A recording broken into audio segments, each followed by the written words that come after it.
Hello everyone. आज हम chapter 1 Python revision tour का टॉपिक देखेंगे स्टेटमेंट फ्लो कंट्रोल। तो स्टेटमेंट फ्लो कंट्रोल में हमने पाइथन प्रोग्रामिंग कोड्स में हमने सीक्वेंशियल स्टेटमेंट्स देखे। अब सिलेक्टिव और इटरेटिव क्या होते हैं ये हमें अब देखना है। तो सिक्वेंशियल का मतलब है कि कंटिन्यूशन में जो स्टेटमेंट एग्जीक्यूट हो रहा है दैट इज कॉल्ड सिक्वेंशियल। अब सिलेक्टिव मतलब जहाँ पे कहीं डिसीजन मेकिंग होती है तो उसको सिलेक्टिव स्टेटमेंट कहा जाता है। और इटरेटिव मतलब कोई चीज़ को बार बार रिपीट हो रही है तो उसको इटरेटिव कहा जाता है। तो वही चीज़ हमको अभी यहाँ पर देखनी है। Every programming languages provides construct to support sequence, selection और इटरेशन। तो हर प्रोग्रामिंग लैंग्वेज में ये सिक्वेंशियल भी होता है, सिलेक्टिव स्टेटमेंट्स भी होते हैं और इटरेटिव भी होते हैं।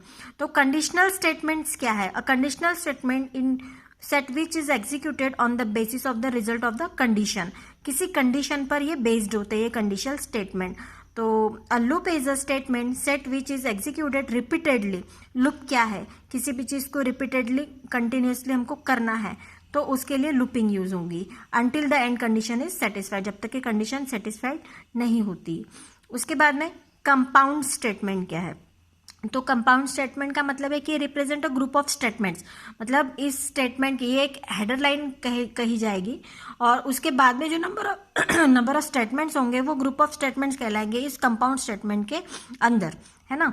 तो a group of statement executed as a unit. The compound statements of Python are written in the specific pattern. अभी यहाँ पे पैटर्न या सिंटैक्स दे रखा है कि कंपाउंड स्टेटमेंट का कैसे पैटर्न होता है। तो कंपाउंड स्टेटमेंट लिखने के बाद में मतलब क्या होता है कि एक हेडर होता है और उसको हम क्या कहते हैं followed by a colon. Colon हम देते हैं, कोलन के बाद में नेक्स्ट नंबर ऑफ स्टेटमेंट जितने भी होंगे वो उसके ग्रुप ऑफ स्टेटमेंट होंगे, मतलब उस कंपाउंड स्टेटमेंट के अंदर आएंगे वो स्टेटमेंट्स। तो body of compound statement.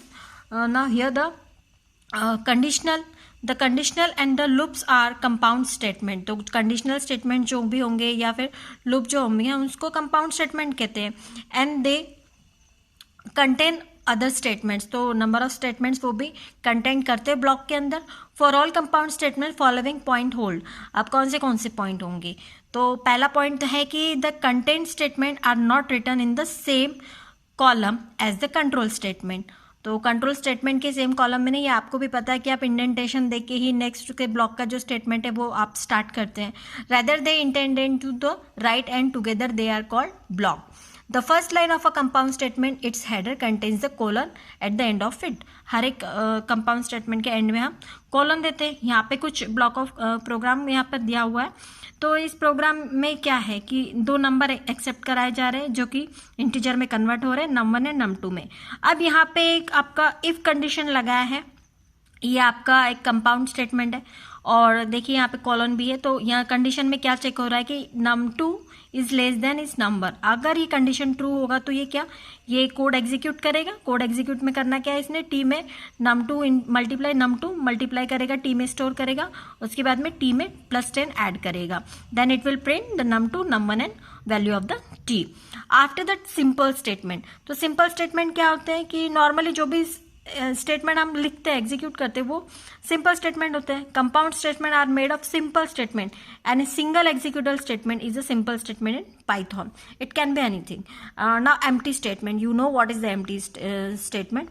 It is empty statement that means nothing to be executed, है ना। The simplest statement in the empty statement that is the statements which does nothing. In Python an empty statement is the pass statement. तो empty statement को हम Python में पास के through denote करते हैं या पास के द्वारा हम एम्प्टी स्टेटमेंट को लिखते हैं। Whenever Python encounters the pass statement Python does nothing and moves to the next statement in the flow of the control. मतलब जो कंट्रोल है वो नेक्स्ट स्टेटमेंट पे मूव करता है। Now we are learning about the if conditionals. तो if condition में हमने देखे थे कि इफ होता है, एक इफ एल्स होता है, एक एलिफ होता है। तो ये सारे हमको यहाँ पर देखने। इफ कंडीशन में होता क्या है, ये आपका फ्लो चार्ट है। तो टेक्स्ट एक्सप्रेशन यहाँ पे कंडीशन अगर ट्रू हो रही है then it will execute the body of the true and if this condition will be false then जो कंट्रोल है वो नेक्स्ट स्टेटमेंट की तरफ चला जाएगा, लेकिन ट्रू ब्लॉक में नहीं जाएगा, इफ ब्लॉक में नहीं जाएगा। So let's see an if statement test a particular condition if the condition evaluates to true, अगर कंडीशन ट्रू होती है, a course of action is followed by if a statement set of statement is executed, if the condition is false it does nothing, अगर condition false हो जाती है तो कुछ नहीं होगा, कंट्रोल नेक्स्ट स्टेटमेंट में चला जाएगा, लेकिन अगर कंडीशन ट्रू होती है तो वो इफ ब्लॉक के स्टेटमेंट को वो एग्जीक्यूट करता है. नाउ द नेक्स्ट इज, यहाँ पे एक एग्जांपल दिया है कि इफ ग्रेड इक्वल ए, अगर ग्रेड ए है तो ये क्या प्रिंट करेगा, congratulation you did well. Next code फिर है कि यहाँ पे चेक किया जा रहा है if A greater than B. अब यहाँ पे अगर ये कंडीशन ट्रू हो जाती है, अगर ए ग्रेटर है बी से, then it will print A has more than B has and their difference is A minus B, दोनों का डिफरेंस भी वो शो करेगा. Now after that if else conditional statement. If else condition statement में क्या होता है, अगर इफ कंडीशन ट्रू है तो वो ट्रू ब्लॉक एग्जीक्यूट करता है, अगर वो कंडीशन फॉल्स होती है तो वो कहाँ जाता है, एल्स ब्लॉक पे जाता है. ये इसका फ्लो चार्ट है, आप देखिए यहाँ पे टेस्ट एक्सप्रेशन है, यहाँ कंडीशन चेक करेगा सबसे पहले कंट्रोल. अगर कंडीशन आपकी ट्रू हो रही है तो ये क्या करेगा, ट्रू इफ ब्लॉक को एग्जीक्यूट करेगा. अगर ये कंडीशन फॉल्स हो रही है तो ये बॉडी ऑफ एल्स की बॉडी को वो एग्जीक्यूट करेगा. तो यहाँ पे स्टेटमेंट सिंटैक्स दे रखा है, if conditional expression followed by colon, statements will be executed if the condition is true, if this condition will be false it will control will goes on the else part and executed the else part.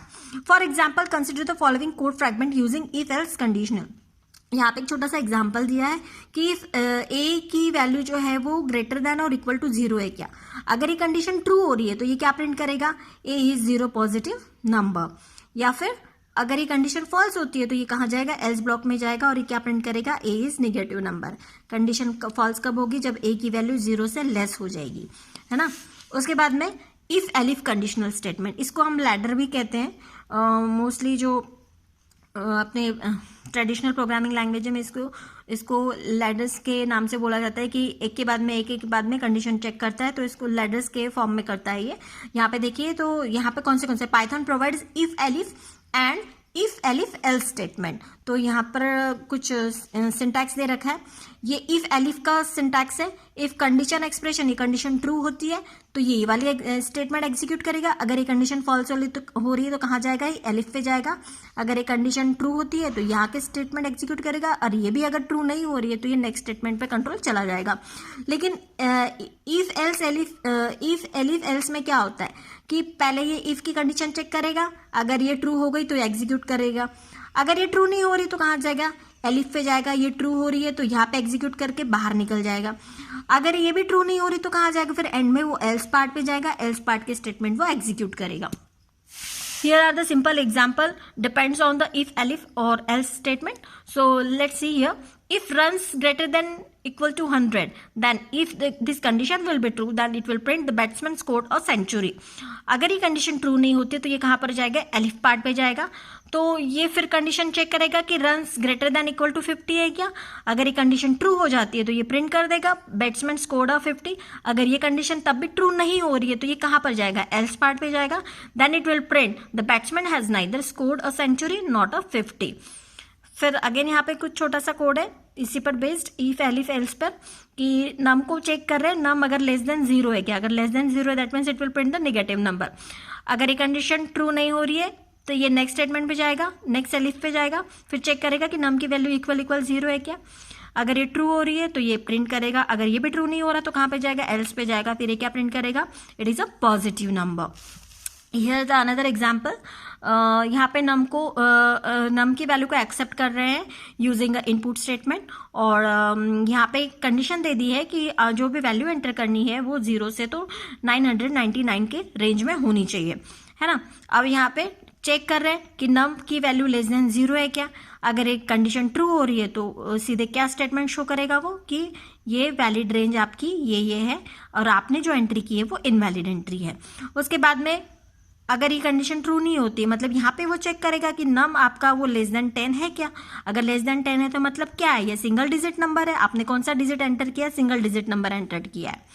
अगर ये condition true नहीं हो रही तो ये कहाँ check करेगा, इस कंडीशन पे जाएगा कि नम लेस देन 100 है क्या. तो अगर ये कंडीशन ट्रू हो रही तो ये क्या प्रिंट करेगा, two digit number is entered. और ये भी कंडीशन ट्रू नहीं हो रही तो ये कहा जाएगा elif num less than equals to 999। That means ये पे क्या पता लग रहा है इससे कि आपने 3 डिजिट नंबर एंटर्ड किया है। अगर ये भी ट्रू नहीं हो रहा है तो एंड में वो कहाँ जाएगा, एल्स पार्ट पे जाएगा और वो प्रिंट करेगा कि invalid entry, valid range is